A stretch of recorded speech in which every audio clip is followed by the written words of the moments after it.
Greetings, ladies and gentlefish, and welcome to a pair of games in the T-34-2 Chinese Tier 8 medium tank. And I've entitled these stock games, as in the tank is stock, but this should come with some clarification. It's not technically stock, but I hope you'll understand when I call it so. So with the T-34-2, if you've gone down the Chinese heavy or light lines, and if you've unlocked all of the modules on the previous tank, the T-34-1, that means you have the vast majority of the modules already unlocked on this tank. In fact, it's only missing two, and they are the upgraded suspension and the upgraded turret. However,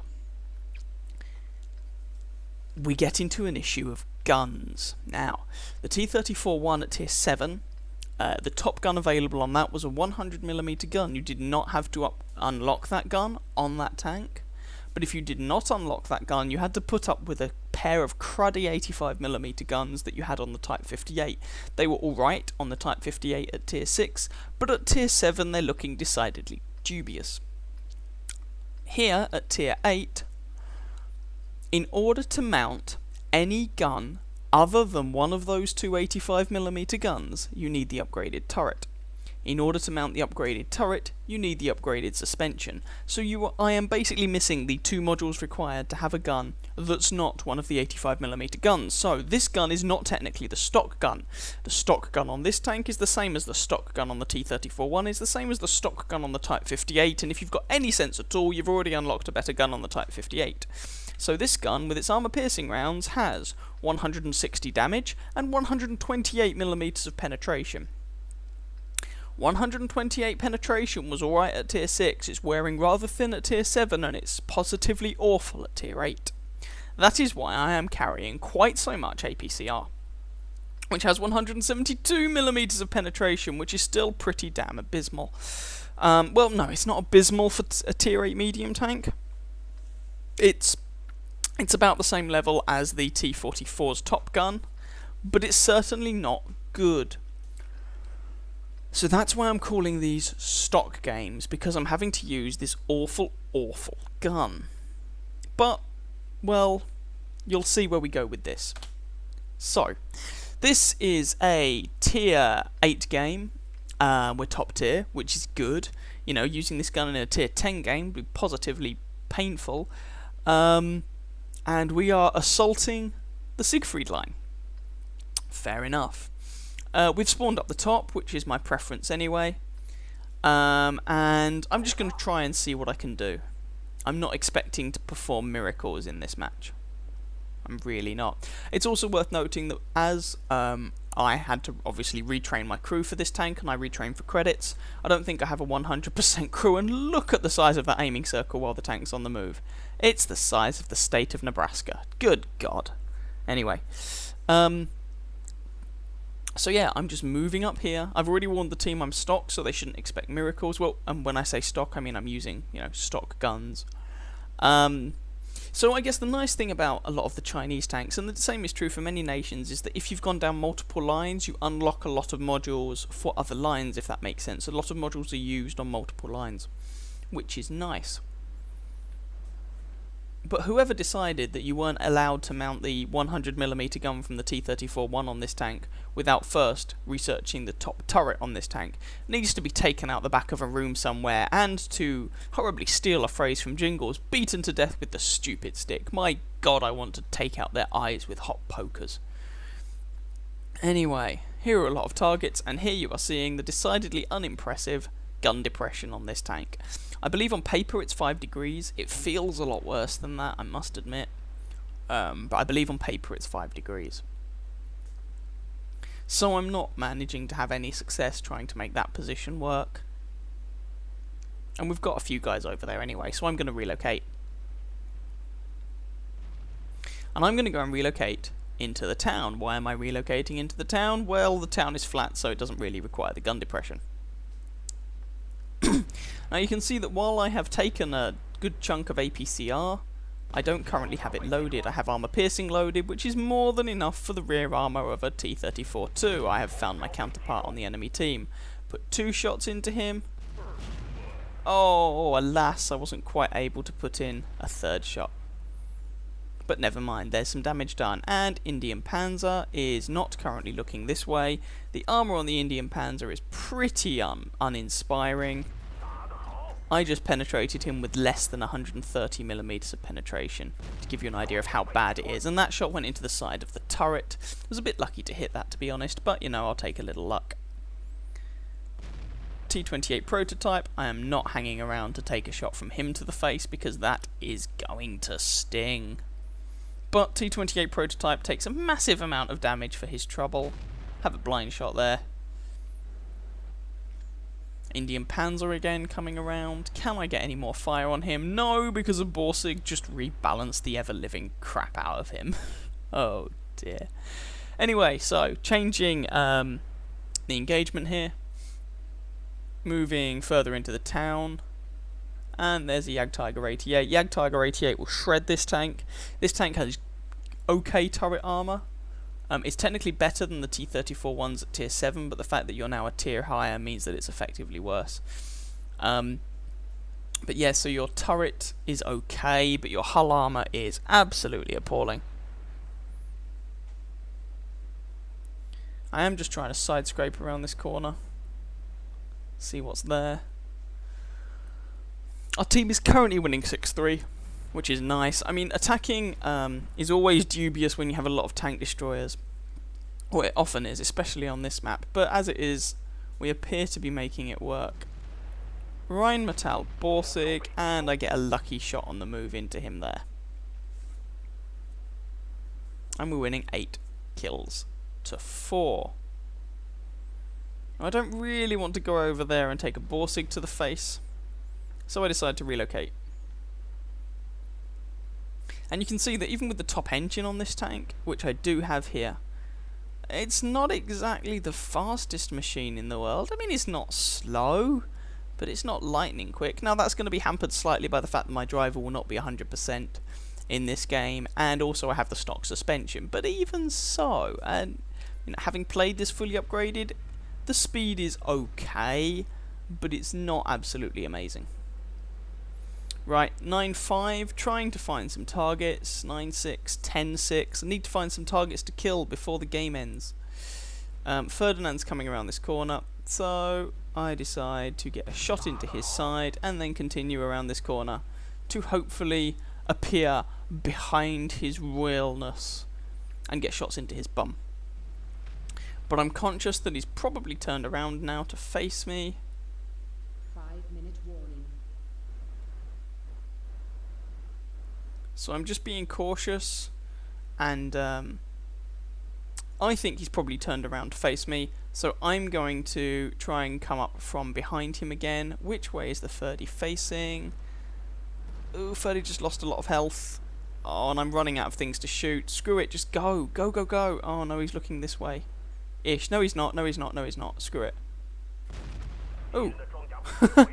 And we pick up the finishing kill. That wasn't specifically what I was trying to do, but whatever, we'll take it. And there's a Borsig. I'm never going to get there in time to kill him. Or am I? Plot twist! And that just leaves the Jagdpanther 2. Oh, crud. Ow, my face. That hurt. But he has other things to worry about, like, for example, this Object 416. I just have another sort of very much a snapshot. Oh, that guy's getting wrecked. He's fired. I can go out and see if I can do something about him, but he's dead, and that's the game over. Now, again, have a look at the post-battle results screens. You might be thinking, that wasn't a particularly spectacular game. No, it really wasn't. And you could argue there are times when I should have been more aggressive, but I racked up some damage, got 2 kills with this garbage gun, and I didn't fire a single round of APCR. I just fired armor piercing. So I will live with that result. I think it's okay. In the next game, I'm going to show you a rather different use for a, inverted commas, stock tank.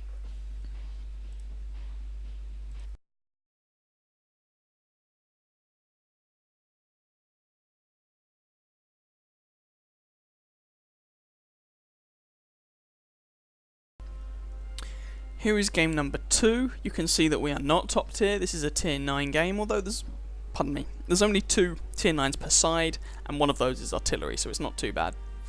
And we are here on Muravanka, home of the Magic Forest. Now this map is getting changed as of patch 9.3. In fact, it might as well be a completely new map once that patch hits, to be honest. They are completely changing this map. The Magic Forest will be no more. The hills and undulations on the left-hand side are going to be different. It's just that, you know, everything that's currently characteristic about this map is being changed. So, I'm going to play this one slightly differently. I don't really want to go up the left-hand side of the map, the 1 and 2 lines, because that tends to favour tanks with some gun depression, and my gun depression is kind of naff. So instead, I decide to go toward the Magic Forest. Now, I'm not going to stay at the back and snipe, because with this gun that would be a complete and utter waste of everybody's time. I'm going to be the forward scout. And on a standard battle, this can work. So, this bush, at least until patch 9.3, is a nice little bush to get into and get some spots off from. There's a T-29. I'm not taking these shots myself because I don't want to risk anybody in the vicinity spotting me. So I'm just lighting those targets up. I've got binocular telescopes. I'm just letting them do their thing. Comet over there.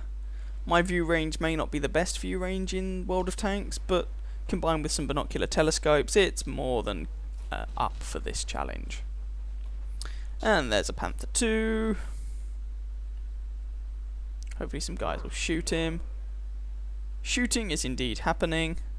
I have fire support.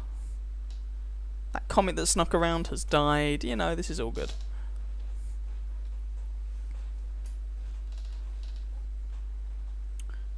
Yep, T-32 is taking a bit of a battering. IS-6 has pulled back. And this is basically going to be most of this game. You might look at this and think, well, that looks incredibly dull. Well, there we go. Basically, I'm passive scouting. You know, you don't have to be a light tank or a scout tank in order to scout. And my gun sucks, so I might as well do what I can to help our team win. Here we go. Vision on a T-69, who is now taking a whole world of hurt. There goes a third of his health. Hopefully someone else is going to shoot him. Would be nice. Oh, never mind. IS.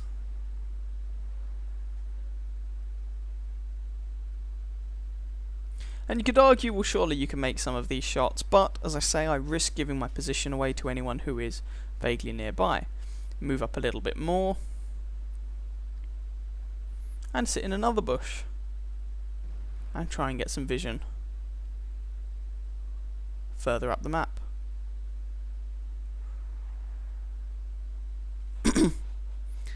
Oh, hello. IS-3. He's taking a bit of a pasting.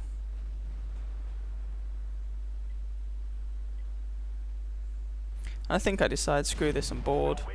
Bounce that shot, and he dies. And I get spotted for it. That was a terrible idea. I bounce a shot there. For the record, 130 odd penetration is not enough to reliably penetrate the side of an IS-3 with all the spaced armour they've got going on. So I pull back sufficiently such that I think that I'm no longer spotted, and move up again. And this is actually making use of one of the nice things about this tank. It has a very low profile and a very good camo value. And the bounce I took was probably from the turret. We're losing 4 kills to 6, alas.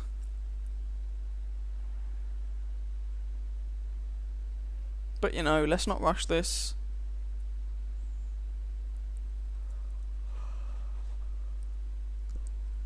And there's that IS spotted again. He takes more damage.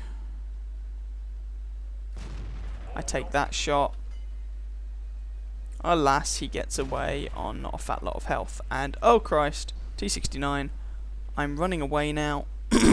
I've been spotted, 6th sense has gone off. Bounce on the T-69. T-69 gets absolutely wrecked. And it's now 6-6. So I've hopefully run away sufficiently such that I'm not spotted anymore. So I just move up a bit again.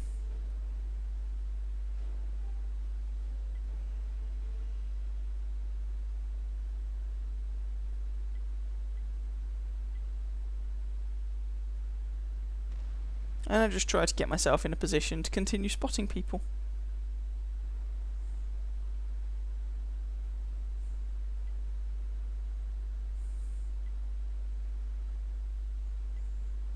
And I move further forward a little bit more. I'm trying to be cautious. One of the problems with this forest is, oh, I was a bit too aggressive there, and I get spotted. Proxy range, you end up getting proxy spotted. Oh, this is bad. And there we go, I die. That's a shame. Never mind. But, the Centurion who spotted me pays for it with his life.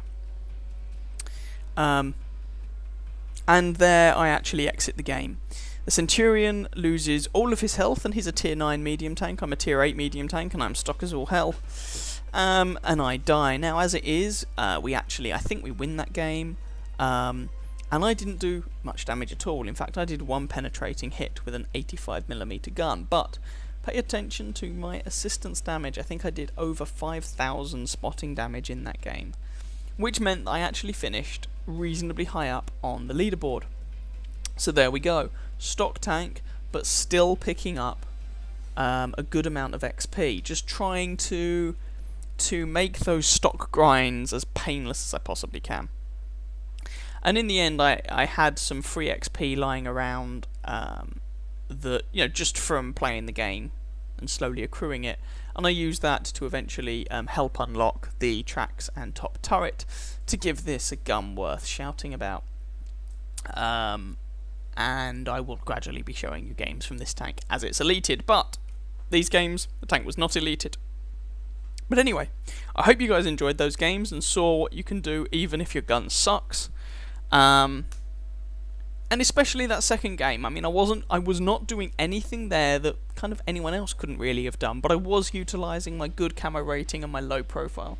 But I still managed to get a success out of it, so there we go. So yeah, hope you guys enjoyed that game.